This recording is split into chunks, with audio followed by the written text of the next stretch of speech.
I very warmly welcome Sri Purushottam Reddy Garu to share his views on democracy. A few words about him. Distinguished Professor Purushottam Reddy is a renowned environmentalist, an academician, activist, and a political scientist. He served several decades in Osmania University as a professor and head of the Department of Political Science. He was a chairman, board of studies in Political Science Department. He was also director for Center for Environment Studies there. He is a resource person for many universities and academic staff colleges, to share his views on environment, good governance, and political thoughts.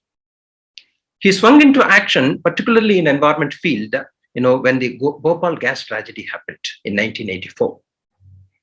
And after that, there was no stopping.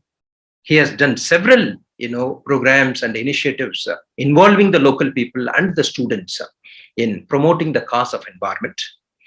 He has conducted about 25 successful environmental movements, such as the struggle against a nuclear reactor, struggle against mechanized slaughterhouses, struggle against industrial pollution, etc.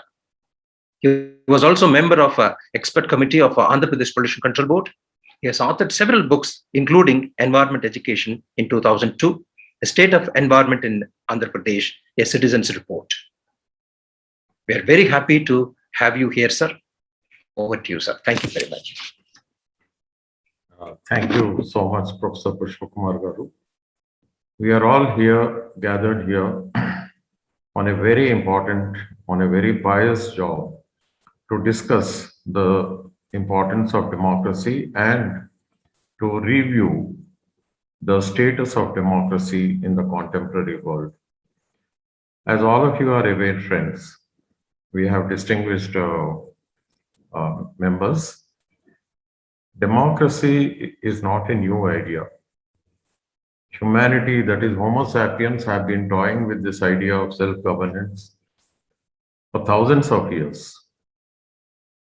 When we look in the pages of history, here and there we see glimpses of democracy being institutionalized, for example, in India, in a state known as Vaishali. But recent discoveries in South Indian temples indicate that there are lots of examples of, self-governing panchayats functioning very effectively, managing their resources and taking care of the essential needs of everyone in that community.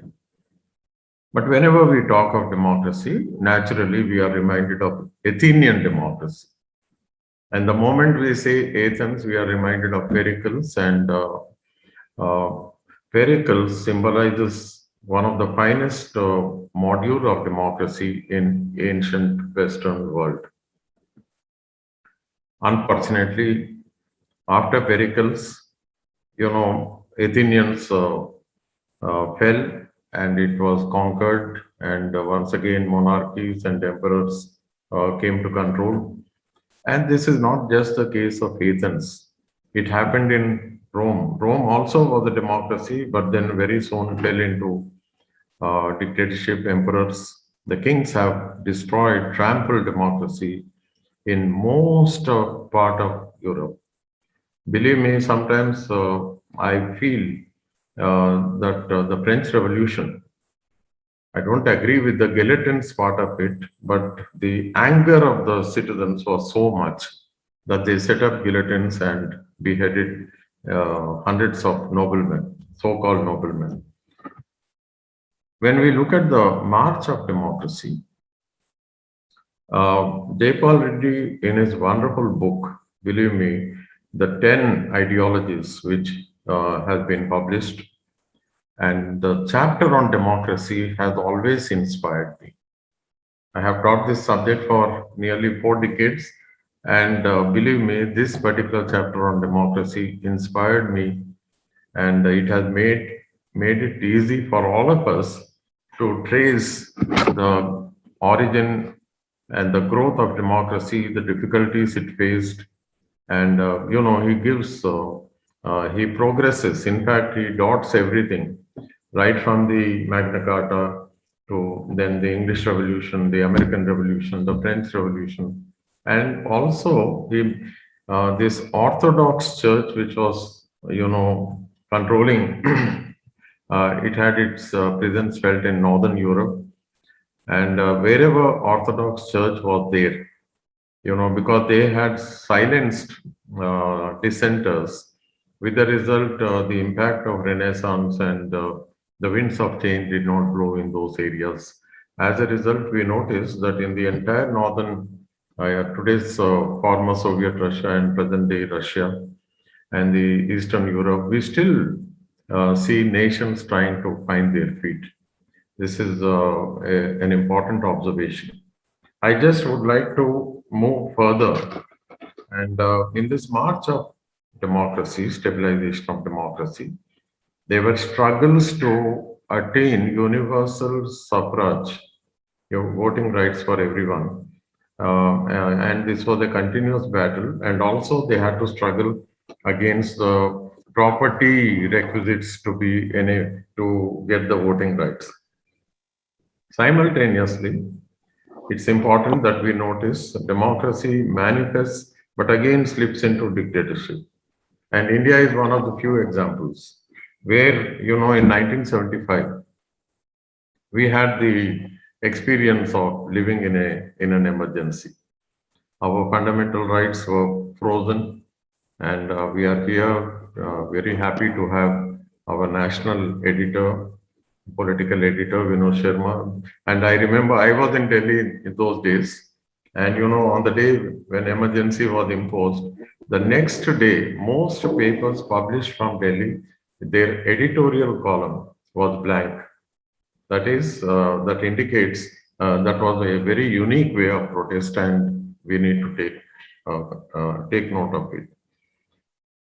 Jaypal Reddy Garu, I wish to point out, he focuses on all the countries which became free after 1945. That is after the Second World War, when decolonization was there in the air, when country after country was becoming free.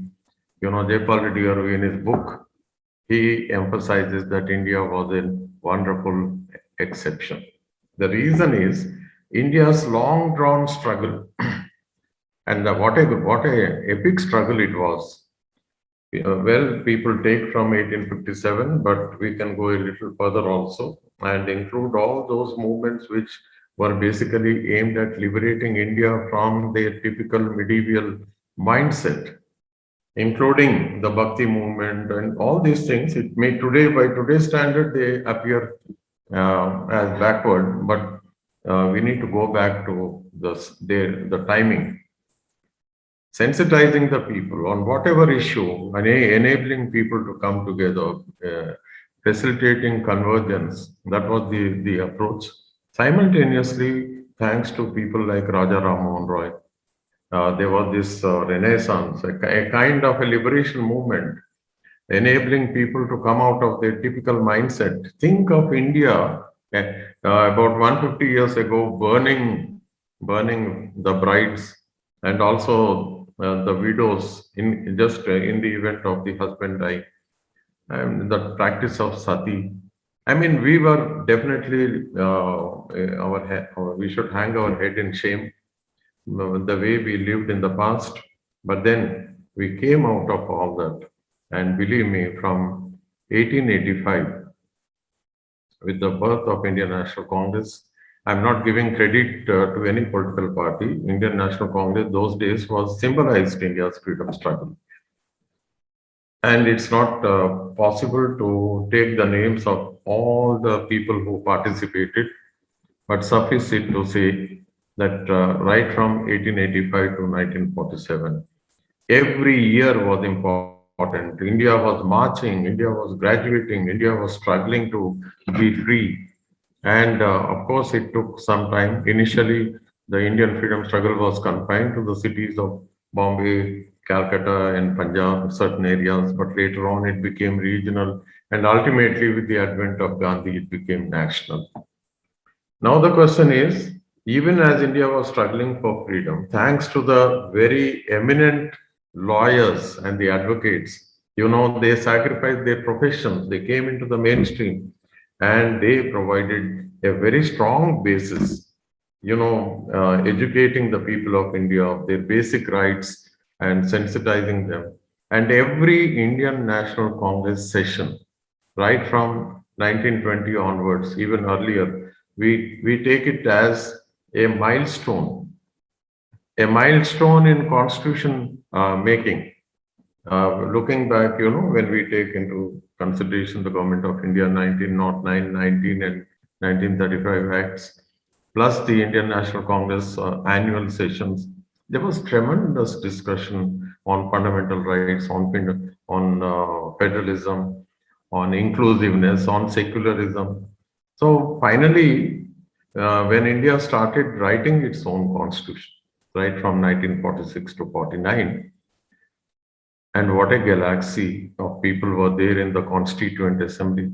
I had the opportunity of going through the Rajya Sabha TV recently, and that episode, Samvidhan, there are seven episodes. What a marvelous presentation! And every speaker there, they voiced their concern in public interest. None of the people there, we cannot say that they voice their private interests. That as a result, India gets one of the finest constitution, a great document, and basically this document was aimed at it. I mean, the purpose was to transform India into a very belligerent, active democracy, because it should enable to fulfill the rising aspirations of the teeming millions. That was the intention. Initially, some great efforts were made. I know the difficulties of institutionalizing a nascent, newly liberated country. Institutionalizing the constitution is not a joke. I can understand all that, but at least after 30 years or 40 years, the governments in this country should have functioned in order to fulfill the rising aspirations of the people. But then very soon we see the slide coming down. We see that government started favoring the corporates, and I am not using this as a political platform, but then it is everybody's knowledge.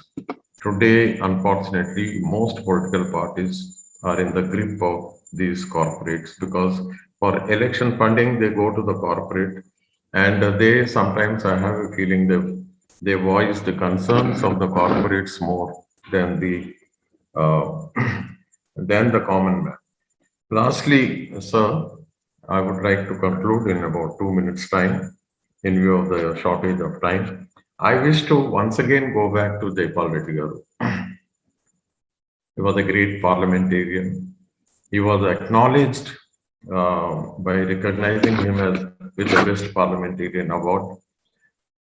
And I had the opportunity of studying with him in the same college. He was my senior, and I remember those days, right, particularly the period between 1961 onwards. What a wonderful time it was. India was, in the Indian mind was open. We could discuss ideologies. We could discuss many things in the colleges. And every other day we would invite a legal luminary. And we had the opportunity to listen Nani Palkiwala, people like Justice Hidayatullah. Subsequently, they came to Osmania University. And we had great, tremendous interaction with Raj Mohan Gandhi, Dr. Ram Manohar Lohia, eminent people. India's who is who they visited. And what a big opportunity. So, we are all products of the same time. There was tremendous churning process, and Jaipal Reddy was a product of his time. He was a Democrat. He could not be anything else. He was committed to the values of freedom. I'll give you one example and close. Jaipal Reddy, the way he functioned as the central cabinet minister, and when he was asked to favor a particular corporate, I am not naming him, that particular group, but then he had the guts to say no. Which politician, how many politicians today, they have the courage to say no and work as per their conscience? But then Jayapal was what he was. And it reminds me of Ralph Nader.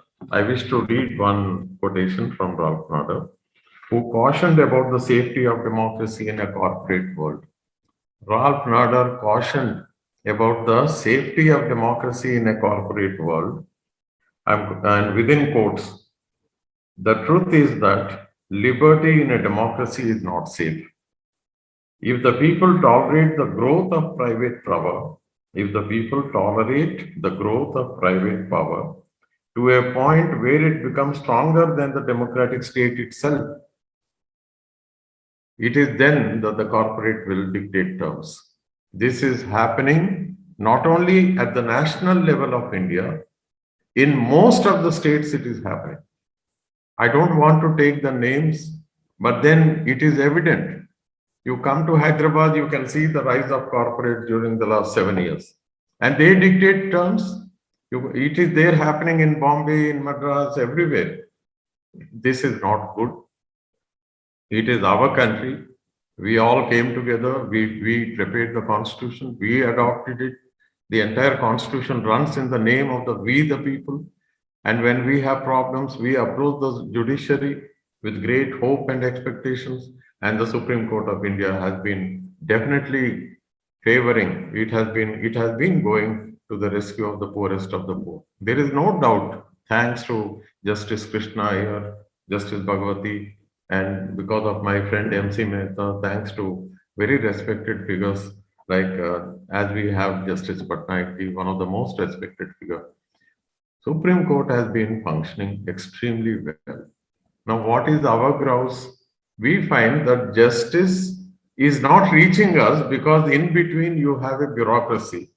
For example, the Chief Secretary of the state of Telangana, there are 290 cases of contempt cases pending against the government, and the government is simply doesn't bother. Sometimes we get a doubt whether the constitution is operative in Telangana or not.